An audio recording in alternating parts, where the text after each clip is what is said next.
students, good morning. My name is Ishwar Rathod from Pantanagar Municipal Hindi Secondary School. Today, I am going to teach you very interesting lesson, Great Scientist. Okay. Do you know Great Scientist? First, I ask you one question. Which scientist do you like most from India? And tell me a 10 scientist name. Okay. Scientist means वैज्ञानिक। बच्चों अभी हमें देखना है scientist हम किसे कहते हैं? वैज्ञानिक। ऐसे कोई 10 महान वैज्ञानिक के नाम तुम्हें बताना है, कुछ आइडिया है वैज्ञानिक के नाम? फॉर एग्जाम्पल जैसे देखा जाए तो भारत देश में कई ऐसे वैज्ञानिक होके गए हैं जिनका नाम हमें मालूम होने चाहिए, और तुम्हारे अंदर एक क्यूरियोसिटी भी होनी चाहिए। क्यूरियोसिटी मतलब क्या? एक जिज्ञासा, जानने की जिज्ञासा। कौन से हैं? Doctor APJ Abdul Kalam. तो what is the full form of APJ Abdul Kalam? APJ Abdul Kalam का फुल फॉर्म क्या है वो बताना है। एपीजे अब्दुल कलाम नाम बहुत बड़ा है, इसलिए यहाँ पर क्या किया गया है? उनका नाम जो है अब्दुल पाकिर जेलुद्दीन अब्दुल कलाम, इतना बड़ा नाम। Homi Bhabha, Bhabha atomic research centre कहाँ पे? ये ट्रॉम्बे, ट्रॉम्बे मुंबई में मानकुर्द स्थित ट्रॉम्बे में है। ऐसे महान वैज्ञानिक के नाम हम लोग बता सकते हैं। एटॉमिक रिसर्च में उन्होंने काम किया, इसलिए Homi Bhabha, Bhabha atomic research centre. APJ Abdul Kalam का काम भी बहुत महान है। आज हम देखेंगे ग्रेट साइंटिस्ट। तो मैं यहाँ पे तुम्हें एक स्क्रीन शेयर कर देता हूँ। फर्स्ट स्क्रीन शेयर में हमें देखना है, 1 मिनट का समय लगेगा, 1 सेकंड वेट करो।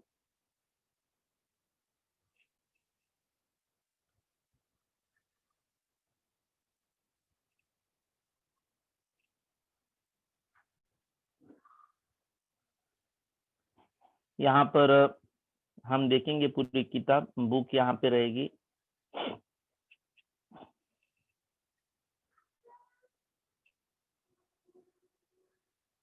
एक सेकंड के लिए।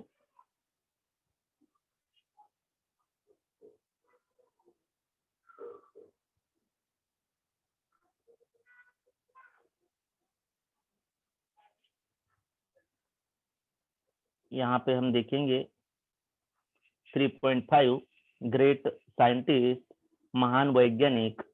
यहाँ स्टार्ट करने से पहले थोड़ा हम लोग चिट चैट करेंगे, बातचीत करेंगे, और ये बातचीत मतलब हमारी गपशप होगी। यहाँ स्क्रीन पे हमें दिखाई दे रहा है ग्रेट साइंटिस्ट। ग्रेट साइंटिस्ट मतलब महान वैज्ञानिक। महान वैज्ञानिक में हमें देखना है, 1 सेकंड के लिए।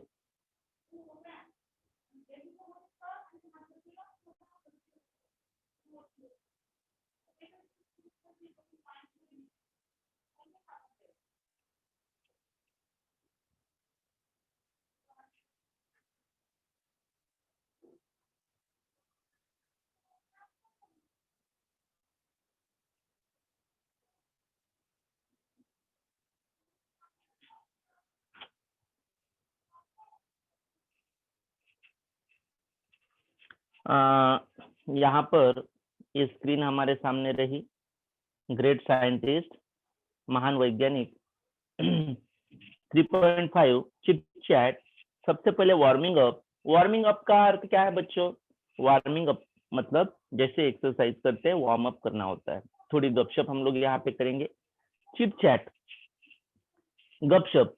What would you like to learn about in your science period? First question, what would you like to learn about in your science period? पहला क्वेश्चन है कि साइंस पीरियड में तुम्हें क्या अच्छा लगता है?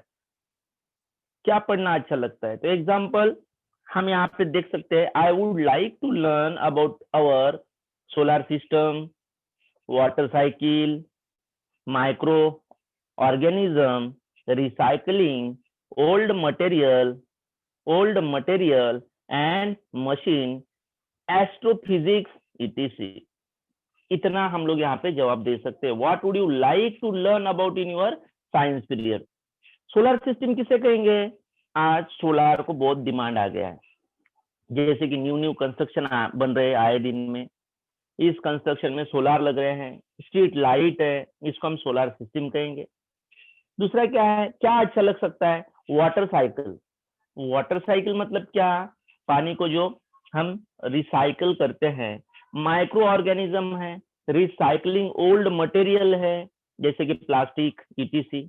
Machine, astrophysics, etc. Question number second, have you ever try to do an experiment on your own? क्या आज तक तुम लोगों ने कोई ऐसा एक्सपेरिमेंट किया है खुद का? जैसे कि हम लोग क्लास में देखते हैं, साइंस के सर हमें पढ़ाते हैं, सर टीचर हमें पढ़ाते हैं, तो यहाँ पे अलग अलग एक्सपेरिमेंट हमसे करवा लेते हैं, जैसे कि लिटमस का, yes I lighted a bulb using a potato. जवाब दे सकते हो, yes I try litmus in our प्रयोगशाला। आई वुड, थर्ड क्वेश्चन है, if yes tell me about it. यदि है, यदि किया है तो बताओ। Yes I lighted a bulb using a potato. Question number third, what would you, if no tell me why you never tried. यदि ऐसा कुछ है तो क्यों नहीं किया है? What would you like to learn about in your English classes? What would you like to learn about in your English classes? English classes में पढ़ना अच्छा लगता है। I would like to learn how to converse fluently in English, writing stories and good essays.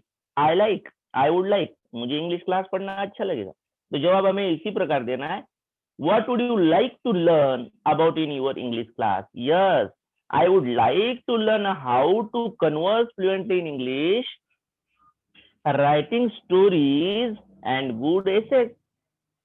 Okay student, finished your chit chat. यहाँ पे अपनी गपशप, अपनी बातें यहाँ समाप्त हो गई है। नेक्स्ट देखेंगे हम लोग यहाँ पे इन्वेंशन।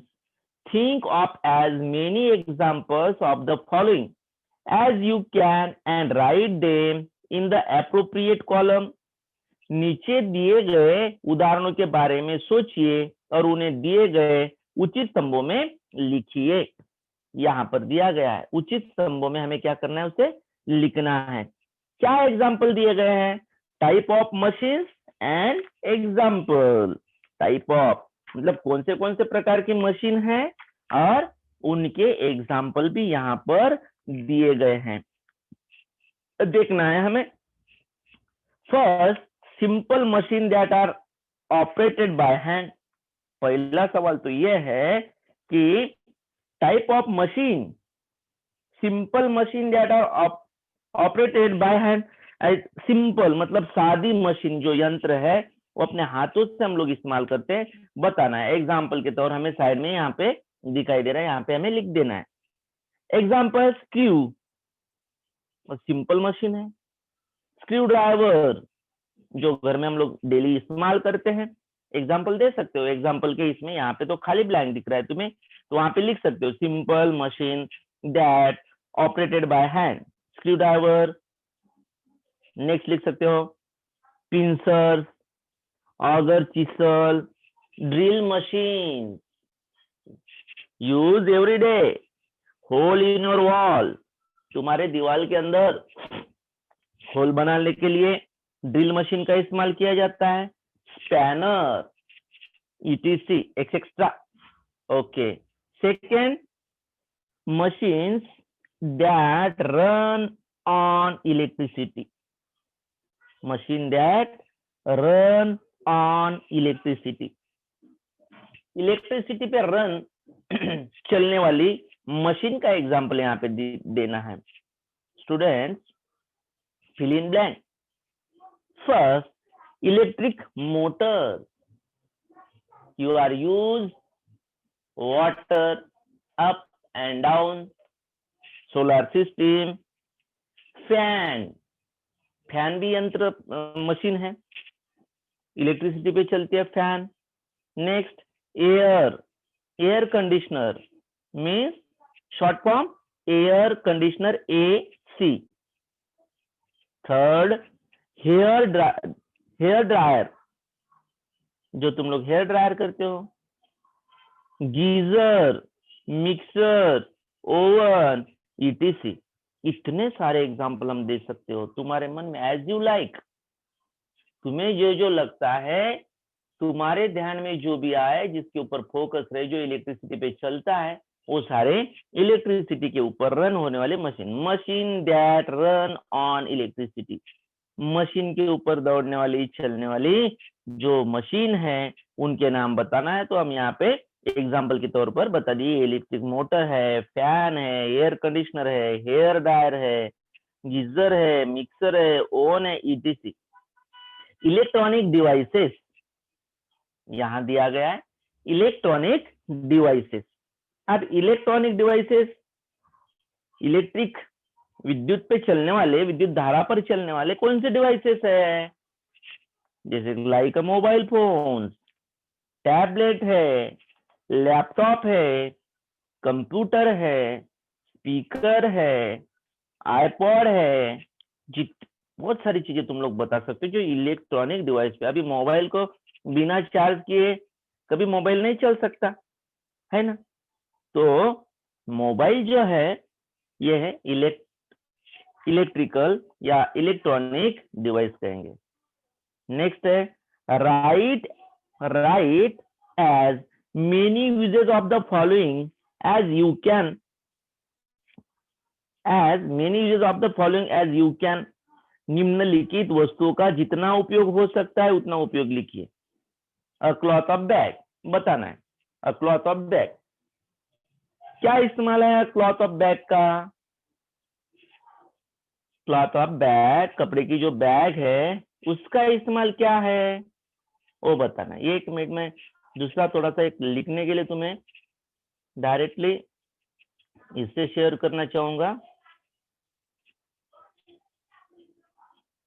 एक मिनट के लिए कुछ वर्ड्स मुझे लिखना है यहाँ पे, और थोड़ा आसान हो जाएगा.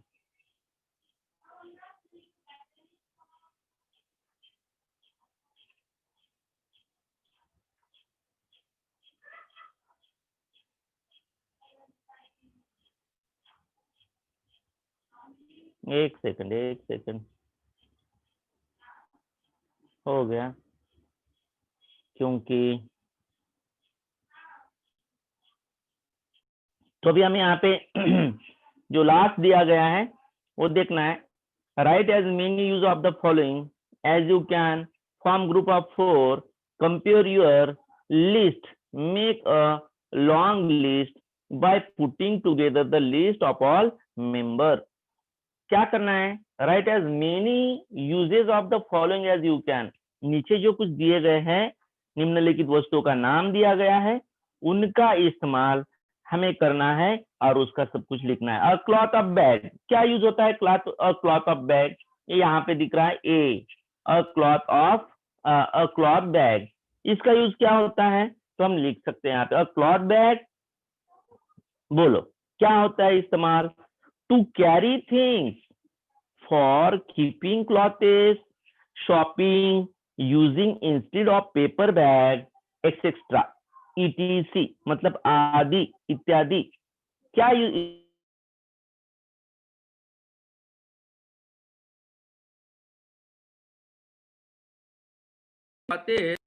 क्लॉथ के लिए हम लोग इसका इस्तेमाल कर सकते हैं, कपड़े ले जाने के लिए. Shopping, use instead of paper bags, ETC. Second number B, a wicker basket for keeping fruits. Wicker basket तुम लोगों ने देखा होगा, कीपिंग फ्रूट्स, फ्रूट रखने के लिए. Grain carrying and selling, vegetables, fruit, fish, etcetera, ETC मतलब कीपिंग फ्रूट रखने के लिए. Grain carrying and selling vegetables, fruit, fish, इतनी सारी चीजें यहाँ पे रखने के लिए हम लोग इस्तेमाल कर सकते हैं। And see a glass bottle और jar for keeping jam liquid. A glass बोतल और जार, बर्नी जो होती है या ग्लास की जो बोतल होती है उसका इस्तेमाल किस लिए होता है? तो बच्चों हम देखेंगे फॉर कीपिंग जाम, जाम रखने के लिए। लिक्विड, अलग अलग प्रकार के लिक्विड होंगे, जूस, पिकल्स, आचार, वाटर फॉर ड्रिंकिंग, पीने का पानी रख सकते हैं। फॉर मेडिसिन, मेडिसिन रख सकते हैं इसके अंदर। Kerosene, storing liquid ETC. D a steel bowl, steel bowl, steel का जो छोटी सी प्याली होती है स्टील बाउल कहेंगे हम लोग। अ स्टील बाउल, इसमें क्या, इसका क्या इस्तेमाल हो सकता है? तो जानकारी में हम लोग लिख सकते हैं to keep eatables while eating, to keep eatables while eating, for drinking medicine, while serving curry, curry dal, shrikhand, aamras, etc. Oh, joyful and yummy, मतलब जितनी भी स्वादिष्ट चीजें हैं हम लोग रख सकते हैं, खा सकते हैं, ट्राई कर सकते हैं। Last E, series E, a thick string और रोप, रोप रस्सी, इसका क्या इस्तेमाल होता है वो भी तुम्हें बता देता हूँ। To tie things, to play, to hold things together, to tie things, to play खेलने के लिए, to hold thing together, and use in adventure sports like trekking, trekking में जाते हो कि नहीं, ट्रेकिंग करने के लिए भी रस्सी का, रोप, रोपवे का इस्तेमाल होता है, सबसे फायदेमंद। यदि रोप नहीं रहा तो हम ट्रेकिंग नहीं कर सकते। ट्रेकिंग के लिए भी स्पोर्ट लाइक ट्रेकिंग, स्पोर्ट जो है उसके लिए। माउंटेनिंग, मतलब पर्वतारोहण करने के लिए, etcetera. To together kettles, kettles, किले के ऊपर चढ़ने के लिए भी हम रस्सी का इस्तेमाल करते हैं। ये तो ये अपनी यहाँ पर गपशप। ओके, तो अभी बच्चों we can start lesson 3.5 great scientist. Look here, first two line, great scientists are prevailing and never deterred by difficulties। यहाँ पर ये दो पंक्तियां दी गई है। ग्रेट साइंटिस्ट, महान वैज्ञानिक कठिन परिश्रम से काम करते हैं और कठिनाइयों से कभी निराश नहीं होते, और निराश भी नहीं होना चाहिए। डिफिकल्टी, कठिनाइयां। ग्रेट साइंटिस्ट, महान वैज्ञानिक, are persevering and never deterred by difficulty, महान वैज्ञानिक कभी कठिन परिश्रम से काम करते हैं और कठिनाई से कभी निराश नहीं होते। यहाँ पे देखना है हमें माइकल फैराडे, इनके बारे में, इनकी जीवनी के बारे में बड़ा ही प्रेरणादायी पाठ रहा ही है, और ये प्रेरणादायी पाठ मुझे लगता है कि आप छात्रों को भी प्रेरणा देगा। बहुत इंटरेस्टिंग पार्ट है यह। Michael Faraday is regarded as one of the most distinguished scientists and inventor of modern times। Michael Faraday आधुनिक काल के प्रसिद्ध वैज्ञानिक और आविष्कारकर्ताओं में से एक माने जाते हैं। Michael Faraday is regarded as one of the most distinguished, एक बहुत महान scientist and inventor of modern times, आधुनिक जो काल है उसमें महान वैज्ञानिक आविष्कारकर्ता में से एक माने जाते हैं। क्या किया इन्होंने? And his work on electricity is still a subject of study in the form of Faraday's law, but few know his spiritual life story which is all about courage and fighting against the odds। जानते हैं, देखते हैं कि Michael Faraday, बिजली से संबंधित उनका कार्य आज भी फैराडे के नियम के नाम से अध्ययन का एक विषय है।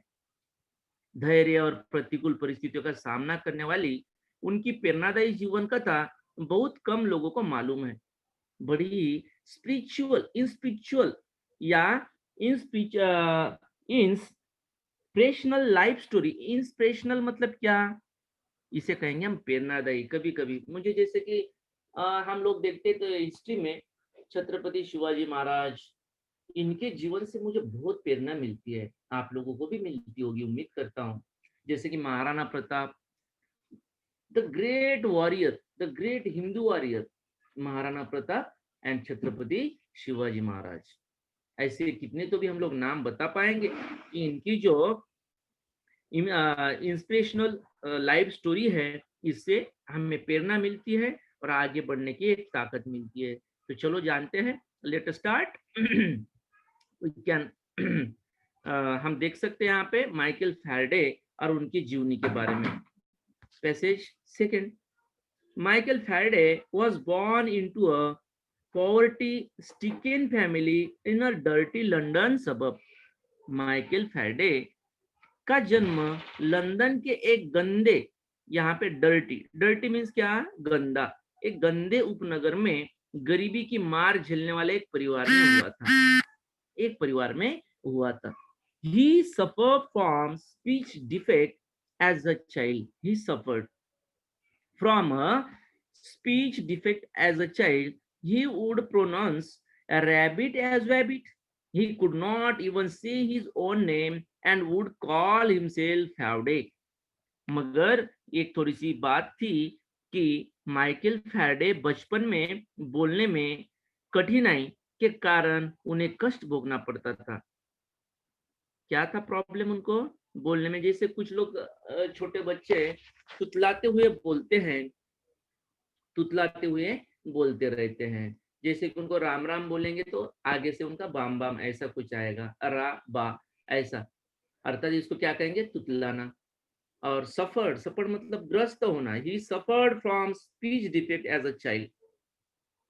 पहले से बचपन से ही वो स्पीच, जो बोलने की वाणी की कठिनाई, वाणी का जो दोष है, इससे एक कठिनाई से वो ग्रस्त थे और उनके कारण उन्हें बड़ा ही कष्ट भोगना पड़ता था। Simple, he would pronounce rabbit as rabbit. यदि उनको रैबिट शब्द का उच्चारण बैबिट करते थे, इतना डिफेक्ट था उनके बोलने में। ही कुड नॉट इवन से his own name and would call himself Faraday. अर्थात खुद का नाम भी ठीक से नहीं बोल पाते थे, अपना नाम भी नहीं बता पाते थे, अपने आप को फौड़े कहते थे। अर्थात उनका नाम फैराडे है, मतलब यहाँ पे फौड़े कहते थे। Faraday, other children laughed at him and teacher did not help him either। और बाकी जो बच्चे हैं वो उसके ऊपर हंसा करते थे। और इतना ही नहीं, और इसमें उनके जो शिक्षक भी उनकी कोई मदद नहीं करते थे। किंतु when he was 12, जब वो 12 साल के हुए थे, his mother was forced to take him out of school, thus putting on end to his formal education। फिर भी जब वो 12 मतलब 12 साल के थे, उनकी माँ को उन्हें पाठशाला से निकाल लेना पड़ा। इसके कारण उनकी औपचारिक मतलब नियमानुसार शिक्षा इस प्रकार खत्म हो गई। फिर भी a 13, however, he started working with a book binder, binding 100 of books during the day and staying up all night to read them। At 13, फिर भी 13 वर्ष की उम्र में वे एक जिल्दसाज के पास काम करने लगे। कौन सा काम था? दिन में वे सैकड़ों पुस्तकों जिल्दसाजी का काम करते थे। बुक बाइंडिंग, जो फटी हुई किताबें हैं उसको बाइंडिंग करना, गम लगाना और जैसे वैसे बना के देना। एक जिल्दसाज की दुकान पे काम में लगे और सैकड़ों पुस्तकों की जिल्दसाजी का काम करते थे। स्टूडेंट, मैं यहाँ बताना चाहूंगा, किसको किसकी कौन सी हैबिट होगी और कौन सी हॉबी होगी, ये बताना मुश्किल है। इतिहास के काल का मैं तुम्हें यहाँ पे एक एग्जांपल पेश करना चाहूंगा। ये एक बड़े ही अच्छे इतिहासकार ने बताया है। जब औरंगजेब का काम निजाम काल में, अर्थात बाजीराव पेशवा, लगभग हम 1700 की बात कर रहे हैं। इस समय उन्होंने कहा कि एक ऐसा इंसान था, एक ऐसा फरिश्ता ही कहेंगे उसे, कि उसको कौन सी हॉबी थी, किसको कौन सी हॉबी रहेगी ये नहीं बोल पाएंगे। उसको हॉबी थी कि हर रोज कौन मरता है और मरने वाले का जो महान, जो मर जाता है तो उसका कार्यकाल, वो सब लिखना, उसका डेली का काम। और तारीख ये तारीख मोहम्मद या कुछ तो भी ऐसी नाम है उस किताब की, उसके अंदर उसने नोंद किया है सब, नोंदी की है कि किसकी मौत कब हुई। तो इसका सुबह उठ के एक ही काम रहता था कि आज कौन मरा। ब्रश किया तो सबसे पहले पूछने का आज कौन मरा है क्या? मर गया तो इसका क्या करता था वो?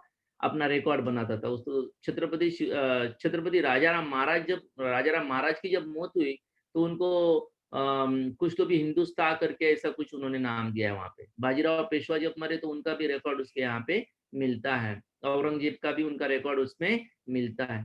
तारीख-ए-मोहम्मद ऐसा कुछ तो भी उनकी एक किताब है। अर्थात इनकी हॉबी देखो, मगर आज उस हॉबी की वजह से वो फेमस है आदमी। जैसे कि एक समय पे लोग उस समय हँसते थे, क्या इंसान है, क्या हॉबी है इसको? इसकी हॉबी है कि लोग कौन मर जाता है तो उसका ये एंट्री करता है कि आज कौन मरा, उसका नाम क्या है या उसका कार्यकाल कैसा रहा। मगर आज वो किताब तारीख-ए-मोहम्मद या कुछ तो भी ऐसे करके थोड़ा फेमस है। अर्थात वो हॉबी की वजह से वो इंसान को आज जाना जाता है। हॉबी अलग-अलग रहेगी। वैसे हम माइकल फैराडे के बारे में देख रहे हैं कि जब वो 13 वर्ष के थे, at 13 however he started working with book binder. उस समय एक बुक बाइंडर जिल्दसाजी की दुकान पे वो काम करने लगे और काम करते और रात में ये पुस्तकें पढ़ते। देखो इनको भी हॉबी लगी, कितनी जबरदस्त हॉबी है। Book binding 100 of book during the day and staying up all night to read them. वहीं पे किताब 100 किताब का कम से कम वो जिल्दसाजी करते और रात भर पढ़ते रहते। रीडिंग दस बिकम हिज ऑब्सेशन और one day he came across a book on electricity which had been sent to his master for binding। क्या हुआ कि एक दिन उनके मालिक के पास जिल्दसाजी के लिए आई हुई बिजली से संबंधित एक पुस्तक उन्हें मिली। अब पढ़ने की उनकी उन्हें सनक थी, पढ़ने की सनक थी, रात भर रुकते थे और देखते-देखते बुक बाइंडिंग करते-करते पढ़ने की भी आदत लग गई। एक दिन उनके मालिक के पास जिल्दसाजी के लिए एक इलेक्ट्रॉनिक्स मतलब बिजली से संबंधित एक पुस्तक उन्हें मिली और उन्होंने उसे पढ़ने की शुरुआत की। And he started reading it and was completely hooked. That was his first introduction to the subject of electricity which soon become a life long fascination. क्या बात है! उन्होंने उसे पढ़ने की शुरुआत की और वे पूर्ण रूप से उसमें निमग्न हो गए। यहाँ पहली बार बिजली से उनका परिचय हुआ और जल्दी ही वह उनके उम्र भर का आकर्षण बन गए। तो आओ बच्चों, मैं तुम्हें एक बात बताना चाहूँ कि कौन से स्टूडेंट को या कौन से पर्सन को कब कौन सी आदत लग जाए, बोल नहीं सकते। कौन कब किस प्रकार का मोड़ लेगा, बोल नहीं सकते। ये सब उसके कार्य के ऊपर डिपेंड रहता है। कार्य हमें करते रहना चाहिए, उसका फल हमें ज़रूर मिलेगा, आज नहीं तो कल। जैसे कहा जाता है one drop make a ocean, एक बूंद से ही समंदर बनता है। उसी प्रकार यदि हम कोशिश करते रहे तो इंसान सफलता उसको बिल्कुल मिलती है। आज हम माइकल फैराडे और उनकी जीवनी के बारे में देख रहे हैं, उनके भी बारे में बिल्कुल ऐसे ही हुआ और देखते ही देखते उम्र के 12 साल में उनकी माँ ने उनकी पढ़ाई-लिखाई बंद कर दी और बंद करने के बावजूद उम्र के 13 साल में वो एक जिल्दसाजी मतलब बुक बाइंडिंग की दुकान में काम करने लगे। काम करते-करते उनको एक आदत सी लग गई और वहीं पे स्टे मतलब रुकना, वहीं पे रुकते और रात भर में ऐसी सैकड़ों किताबें बाइंडिंग तो करते मगर पढ़ लेते। और एक दिन उनके मालिक ने उनको बिजली से संबंधित एक किताब दी और उनकी क्यूरियोसिटी मतलब उनकी जिज्ञासा यहाँ जागृत हुई और जिज्ञासा में उन्होंने यहाँ पहली बार बिजली से उनका परिचय हुआ और जल्दी ही वह उनके उम्र भर का आकर्षण बन गई।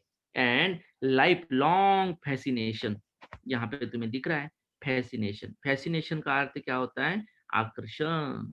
जिंदगी भर के लिए उनकी वो आकर्षण बन गई। लास्ट पैराग्राफ, चलो we can start. We can see here Faraday was still poor at 21। Faraday 21 वर्ष के हुए तो वे गरीब ही थे। Faraday was still poor at 21, 21 साल तक वे गरीबी थे। Once a friend gave him a free ticket to a public lecture and demonstration by the renowned chemist Humphrey Davy at London's Royal Institution. Davy's work on chemical and electrical lighting was the subject of conversation among the scientists of that age 70. यहाँ एक थोड़ी अजीब सी बात हुई। Michael Faraday एक दिन उनके friend ने, जब वो 21 साल के थे, गरीबी थे, एक बार उनके एक मित्र ने उन्हें लंदन के रॉयल इंस्टीट्यूशन में सुप्रसिद्ध रसायन वैज्ञानिक हम्फ्रे डेवी के सार्वजनिक भाषण एवं प्रयोग का मुफ्त टिकट दिया। उनके एक मित्र ने, लंदन के उस समय की जो महान एक वैज्ञानिक है, उनका नाम है हम्फ्रे डेवी, के सार्वजनिक जो भाषण है एवं प्रयोग का एक मुफ्त टिकट दिया। और उस समय के वैज्ञानिक में डेवी के रसायन एवं विद्युत प्रकाश विषय पर किए गए कार्य चर्चा के विषय थे। 70 साल के बाद अटलांटिक महासागर के पार अमेरिका यूएसए में उनके कार्य के बल पर थॉमस एडिसन को निरंतर प्रकाश देने वाला पहला बल्ब बनाने में सफलता मिली। यहाँ पे हमें देखना है, थोड़ा पेज चेंज करेंगे। Conversation among the scientist of that age 70 years later across the Atlantic Ocean in the USA, the same work enabled Thomas Edison to produce the first consist light bulb. क्या हुआ कि यहाँ पर Atlantic महासागर के पार America US में उनके कार्य के बल पर थॉमस एडिसन को निरंतर प्रकाश देने वाला पहला बल्ब बनाने में सफलता मिली। थॉमस एडिसन के बारे में देख रहे हैं, उनको सफलता मिली। यहाँ पे देखेंगे, that day in 1812 Faraday was spellbound by Davy's lecture. He kept taking note about the mysterious force of electric field. He was so engrossed in the lecture that he forgot to applaud with the rest of the crowd. क्या हुआ, Davy को सन 1812 में उस दिन Davy के भाषण पर Faraday मंत्रमुग्ध हो गए। वे विद्युत प्रवाह की रहस्यमय तीव्रता विषय की बातें दर्ज करते रहे, नोट निकालते रहे। नोट्स, जैसे कुछ लोग रनिंग नोट्स निकालते हैं, वैसे वो यहाँ पे नोट्स निकालते रहे। When he went back, his notes were so comprehensive that he bound them into a book, meaning to give it to Davy someday. क्या हुआ कि वे भाषण सुनने में इतने तल्लीन हो गए थे कि अन्य लोगों के साथ जो तालियां बजाना भी भूल गए थे। वे लौट कर आए तो उनकी टिप्पणियां इतनी विस्तृत थी कि उन्होंने किसी दिन डेवी को भेंट करने के लिए उसे पुस्तक के रूप में जिलसाजी कर ली, बॉन्डिंग कर ली। जो रनिंग नोट्स जो बनाई थी, he kept taking note about the mysterious force of electric field. He was so engrossed in the lecture that he forgot to applaud with the rest of the crowd. जो crowd मतलब वहां पे भीड़ थी, उसके साथ तालियां बजाना भी भूल गए। When he went back, जब वो वापिस आए, his notes were so comprehensive that he bound them into a book, meaning to give it to Davy someday. और उन्होंने ये भी बात मान ली कि जब वो लौट कर आए तो जो नोट्स उन्होंने रनिंग नोट्स निकाली थी, पुस्तक के रूप में जिलसाजी कर ली। और उसी दिन फैराडे ने निश्चय कर लिया कि वे केवल पुस्तक नहीं बेचेंगे, उन्हें बड़ा वैज्ञानिक होना है। कहाँ से कौन कहाँ किस प्रकार से चेंजेस कर लेगा, ये नहीं बोल पाएंगे। Davy someday Faraday decided that the day, उस दिन से उन्होंने एक निश्चय किया, that he did not just want to sell books, सिर्फ किताब ही नहीं बेचेंगे, he wanted to be a great scientist, वो महान वैज्ञानिक भी बनेंगे। Good enough to write his own books, Davy become his role model, but there was a problem, he did not have the social status, money और the education to pursue science Faraday thought it would be wonderful if Davy become his mentor, but Davy did not agree. Initially, Faraday was not dejected. He just kept trying. देखो, इंसान को कभी अपनी क्या नहीं छोड़ना चाहिए, अपनी कोई भी आशा नहीं छोड़नी चाहिए, तो या अपना टारगेट पूरी तरह से रखना चाहिए। जब तक हम टारगेट नहीं रखते तब तक हमें कोई भी बात नहीं मिल पाती। तो डेवी फैराडे ने भी ऐसे किया, रदिक नोट निकाल के उसकी एक किताब बनाई और उस किताब में उन्होंने वो जाके बुक बाइंडिंग, उसका बाइंडिंग बना के किसको, डेवी को गिफ्ट करना है। और उन्होंने उस दिन से मान लिया कि इसके बाद मैं किताबें नहीं बेचूंगा बल्कि एक महान वैज्ञानिक बनूंगा। किंतु ये बात अभी उसके पीछे कोई सोशल स्टेटस नहीं था, मतलब सामाजिक, जैसे हम लोग कहेंगे यहाँ पर कि उनके पीछे ना तो कोई स्टेटस था सोशल, जैसे कुछ राजनेताओं के पीछे कुछ रहता है उसी के समान। और इसके बाद डेवी उनके आदर्श बन गए थे, रोल मॉडल बन गए थे। पर इसमें एक अड़चन थी, विज्ञान का अध्ययन करने के लिए उनके पास न पैसे थे और न शिक्षा। इसके अलावा समाज में उनकी कोई प्रतिष्ठा, सोशल स्टेटस भी नहीं था, समाज में भी कोई उसकी प्रतिष्ठा नहीं थी। फिर भी फैराडे को लगता था कि यदि डेवी उनकी मदद करे तो कितना अच्छा हो। लेकिन पहले डेवी तैयार नहीं हुए, पर फैराडे हताश नहीं हुए, वे प्रयत्नशील रहे। वो बिल्कुल केप्ट ट्राइंग। क्या, डेवी बिकम हिज मेंटर, पहले तो तैयार नहीं हुए, but Davy did not agree immediately. Faraday was not dejected, he just kept trying. और इससे वो हताश, डिजेक्टेड मतलब क्या, हताश, निराश नहीं हुए और उन्होंने अपना प्रयास जारी रहा। तो चलो बच्चों, अपना टाइम हो गया है, हम लोग आज यहीं पर रुकते हैं। कैसा लगा यह पाठ? तुम्हें बहुत आनंद आया होगा यहाँ पर। हेलो,